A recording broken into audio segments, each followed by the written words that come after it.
Foll, journaliste, éditorialiste, essayiste et auteur du bloc-notes du Figaro, lequel a généré votre dernier ouvrage « Touche pas à ma France ». Merci d'avoir accepté notre invitation.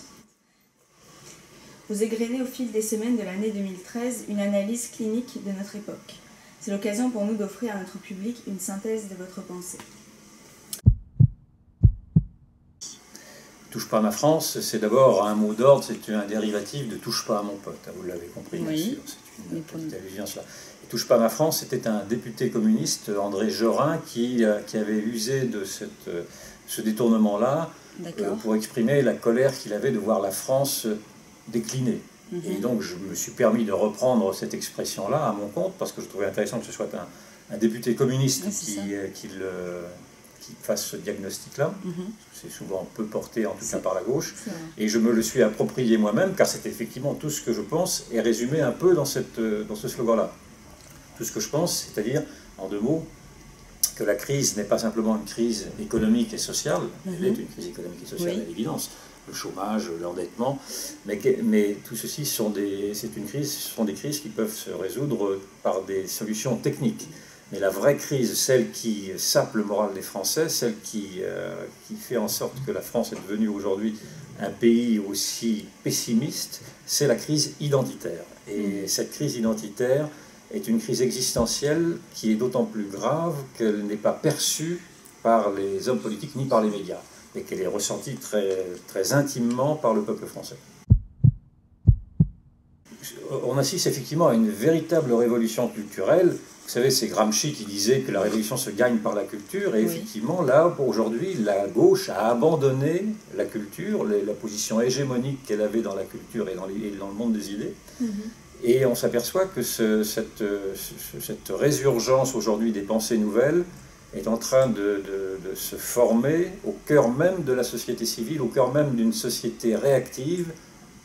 La gauche l'appelle la société réactionnaire, une société en tout cas qui refuse maintenant de se plier au diktat d'une idéologie portée effectivement depuis 40 ans, très généralement par la gauche. Et une idéologie qui a prouvé, dans tous les secteurs où elle a voulu s'appliquer, l'éducation, l'économie, la famille, etc., elle a prouvé, cette idéologie, qu'elle n'amenait qu'à des désastres. Et les Français aujourd'hui, les électeurs, les citoyens, la France silencieuse, la France oubliée, vit ces désastres en première ligne, puisqu'elle en subit les premières conséquences. Donc cette France-là, qui est devenue experte, si je puis dire, de son propre malheur, est en train de susciter elle-même des solutions alternatives. Et ces solutions alternatives créent une sorte d'émulsion de nouvelles idées qui émergent, qui se traduisent par la manif pour tous, par les bonnets rouges, par les veillées, enfin tout ce que vous voulez, et qui est en fait qui montre que d'abord la gauche n'a plus prise sur ces grands mouvements sociaux. Toutes les grandes manifestations de ces dernières années ont été des manifestations certes apolitiques, mais qui se réclamaient malgré tout davantage de la droite, enfin en tout cas qui étaient considérées par la gauche comme des manifestations de type maurassien, néo-fasciste, enfin bon, avec un mépris total de ce qui se passait. Et donc la gauche, en effet, a perdu son magistère moral et son magistère intellectuel. Je ne dis pas que la droite l'a gagné pour autant, mais aujourd'hui, les idées nouvelles se passent dans cette société civile qui ressemble davantage aujourd'hui à ce que pourrait être une droite ouverte à ce monde-là. Mais le problème est que la droite a tellement singé la gauche qu'elle a encore du mal à comprendre ce qui se passe au cœur même de la France. On peut parler aujourd'hui de l'émergence d'une démocratie d'opinion. Ce n'est pas d'ailleurs une panacée, parce que je préférerais que la démocratie représentative joue son rôle, mais on s'aperçoit que cette démocratie d'opinion est en train de pallier les insuffisances des corps intermédiaires, des corps représentatifs, c'est-à-dire les élus, les syndicats, les partis, les médias, qui ne représentent plus, qui ne reflètent plus l'état de la France, l'état des Français, là, qui ne reflètent plus ce que pensent, ce que disent les concitoyens. Et donc on ne peut pas parler d'État populaire, non, mais il y a aujourd'hui une prise de conscience de ce que la société civile est devenue en elle-même un nouveau pouvoir, un cinquième pouvoir, si on veut bien comprendre, si on veut bien admettre que la quatrième pouvoir était le pouvoir de la presse. Oui. Et voilà. Et donc, voilà, il y a un grand chamboulement dans l'ordre politique. Et aujourd'hui, on assiste, dans le fond, à une sorte de privatisation du débat politique qui était jusqu'alors confisqué par les grandes organisations politiques et qui, aujourd'hui, est en train de s'élaborer voilà, au cœur même de la France. Donc, c'est passionnant, naturellement, à entendre. L'islam n'est pas un fascisme. L'islam est une religion. Ce qui est un fascisme, c'est l'islamisme. C'est l'islam politique qui est une idéologie totalitaire. Donc il faut bien faire la différence entre l'islam et l'islamisme. Et aujourd'hui, il faut absolument que le débat soit posé, au cœur même d'ailleurs de la communauté musulmane, parce que c'est elle qui va répondre à cette question, que le débat soit posé, d'avoir un esprit critique sur cet islam qui englobe dans son essence, qui englobe et le privé et le public, parce que l'islam c'est une religion, mais c'est aussi une loi, une constitution. Et donc il faut aujourd'hui, on arrive à un moment aujourd'hui où les musulmans doivent faire l'effort d'un esprit critique sur leur propre texte, afin qu'ils se plient à la démocratie. Sinon nous arriverons à de graves tensions, et on arrive déjà à de graves tensions. L'antisémitisme aujourd'hui n'est plus l'antisémitisme de l'extrême droite, voilà. comme le dit la gauche encore, mais la gauche ne veut pas analyser les grandes mutations de la société. On voit bien, et même ça crève les yeux hélas, que le nouvel antisémitisme est porté par les cités, est porté par une partie de la population musulmane qui a été issue d'une forte immigration de peuplement. Et donc cet antisémitisme-là est beaucoup plus important aujourd'hui que l'antisémitisme d'extrême droite, qui n'existe quasiment plus, ou en tout cas simplement dans des cercles restreints, et qui n'est pas dangereux. Enfin, l'antisémitisme est dangereux, mais celui-ci d'extrême droite ne passe pas à l'acte. Or, l'antisémitisme des cités passe à l'acte, puisqu'on a vu ça dernièrement encore à Paris avec les manifestations pro-Gaza de juillet et d'août, où des synagogues ont été prises pour cible, on a crié mort aux Juifs. Et donc il y a là aussi un aveuglement de la gauche devant un totalitarisme, et devant ce totalitarisme qui est porté par un antisémitisme. Et derrière l'antisémitisme, il y a toujours ensuite l'antichristianisme, il y a toujours la haine de l'autre. Et donc il faut absolument être vigilant. Et là aussi, ce sont d'abord nos compatriotes musulmans qui doivent dénoncer cette dérive antisémite, bien sûr. Il faut que le problème de l'immigration soit posé tel qu'il est. Il faut arrêter de le sacraliser. Vous savez, la doxa était de dire l'immigration est une chance pour la France, etc. Non, l'immigration a certes été une chance pour la France pendant longtemps. C'est-à-dire que la France, pendant la fin du 19e siècle et jusqu'à la moitié du 20e siècle, s'est enrichie d'une immigration européenne pour la plupart. Mais aujourd'hui, avec la nouvelle immigration de peuplement venue de peuples extra-européens, majoritairement musulmans, il y a un problème d'adhésion à notre civilisation, car c'est une civilisation très différente de la nôtre qui arrive et qui arrive en masse, et donc qui n'est pas disposé à oublier sa propre culture. On peut parfaitement le comprendre d'ailleurs, donc c'est tout à fait naturel. Sauf qu'on persiste encore à faire venir autant de monde, 200 000 personnes par an, sans compter les clandestins, alors même que l'on s'aperçoit que ces personnes-là gonflent de plus en plus les ghettos urbains et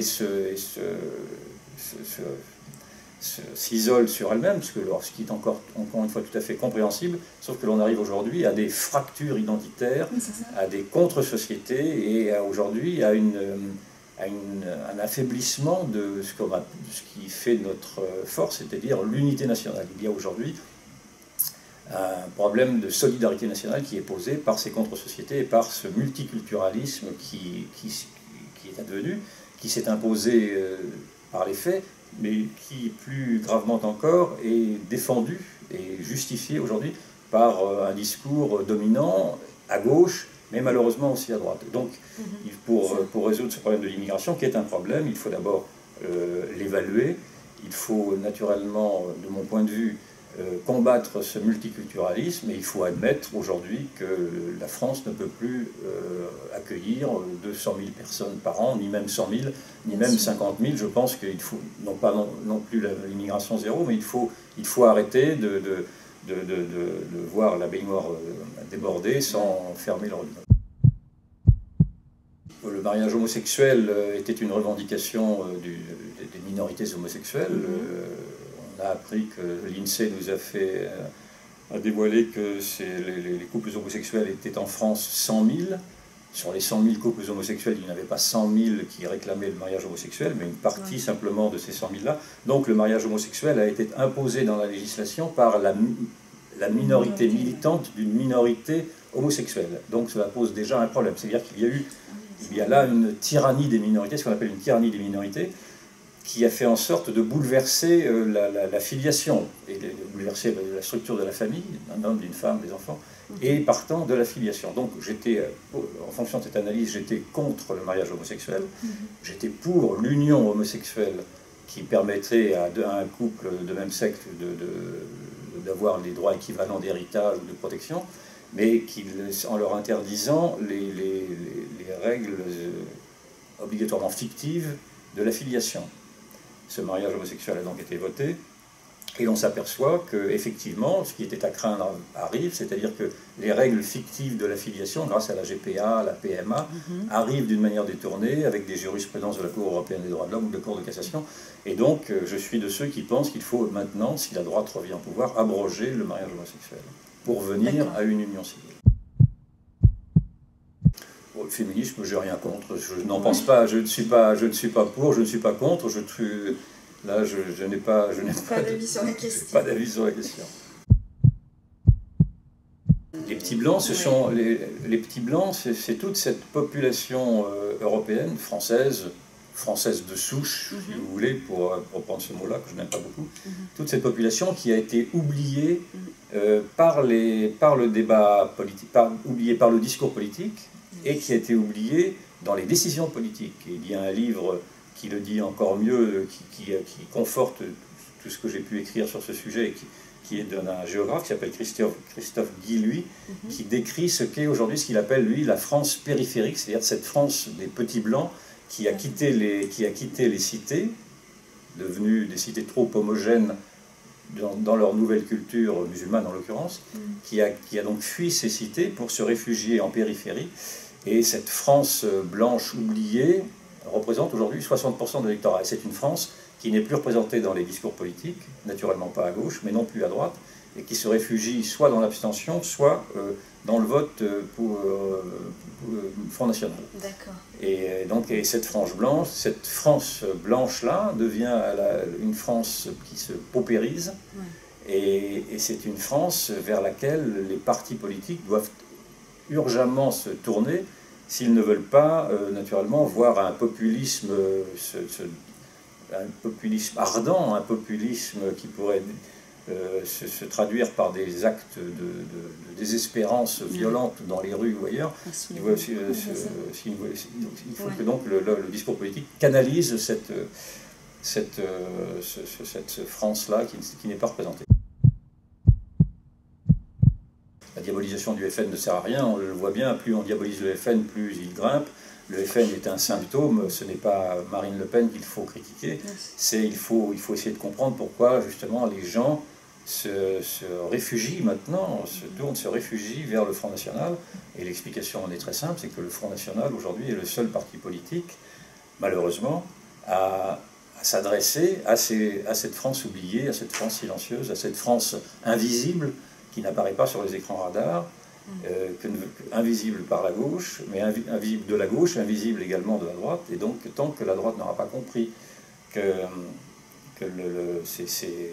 toute cette partie majoritaire de la population est une partie majoritaire tout à fait honorable, naturellement, de la population, eh bien, Marine Le Pen risquera encore de grimper dans les sondages. Donc, il ne sert à rien de dire d'elle qu'elle est épouvantable. Elle n'est pas épouvantable. Elle s'est recentrée. Elle a ôté les habits effectivement répulsifs de son père, et elle devient aujourd'hui un parti politique, et même le premier parti, si on en croit, ses scores aux dernières élections européennes. Donc on sait aujourd'hui qu'elle sera au deuxième tour, très vraisemblablement, de l'élection de 2017. Et on peut imaginer peut-être qu'elle pourrait devenir présidente de la République en 2017 si rien n'est fait, effectivement, pour contrer sa progression, c'est-à-dire si rien n'est fait pour répondre aux attentes de ses électeurs. parmi les multiples crises qui nous assaillent, il y a au cœur même de l'éducation nationale, et c'est très bien décrit effectivement par Bellamy, la crise de la transmission. C'est-à-dire qu'aujourd'hui, la France s'est tellement dévalorisée à ses propres yeux que l'éducation nationale ne sait plus elle-même transmettre, valoriser sa propre culture, notre propre culture française, c'est-à-dire les grands auteurs, l'histoire, les grands auteurs.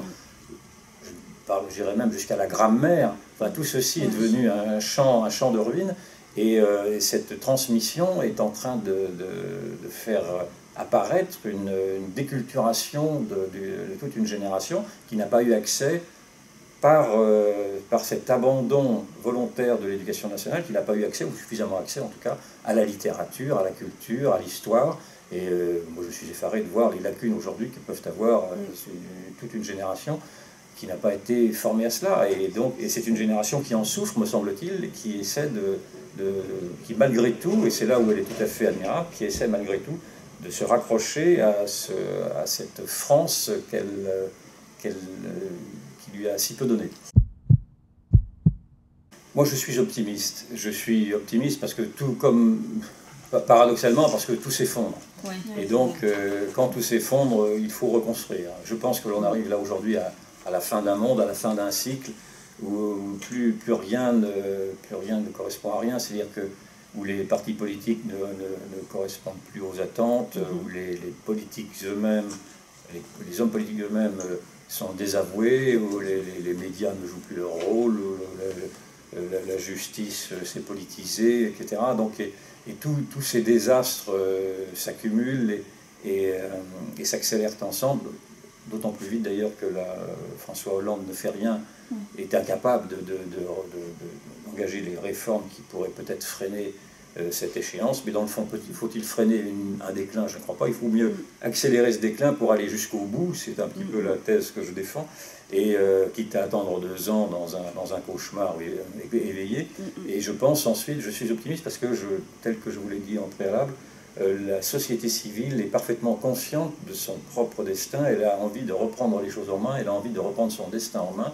Il y a une intelligence, il y a la raison, le bon sens si le bon sens n'existe plus dans les couloirs du pouvoir, il existe naturellement, il est très présent au cœur même de la France silencieuse, de cette société civile, au cœur même de la jeunesse. Moi je suis très frappé de voir que la mobilisation des jeunes pour la Manif pour tous, par exemple, et je suis très frappé de voir la grande intelligence de cette jeune génération, je parle des 20 à 30 ans, qui sont en train d'inventer, dans des comités de réflexion, dans des lectures, etc., une nouvelle société avec avec davantage écologique, avec une économie plus propre, de proximité, avec enfin bon, voilà, il y a quelque chose, des écoles plus aptes à s'ouvrir à la culture. Il y a toute une richesse intellectuelle qui est en train d'éclore et qui me fait dire qu'en dépit de tout ce qui se passe aujourd'hui, de toutes ces catastrophes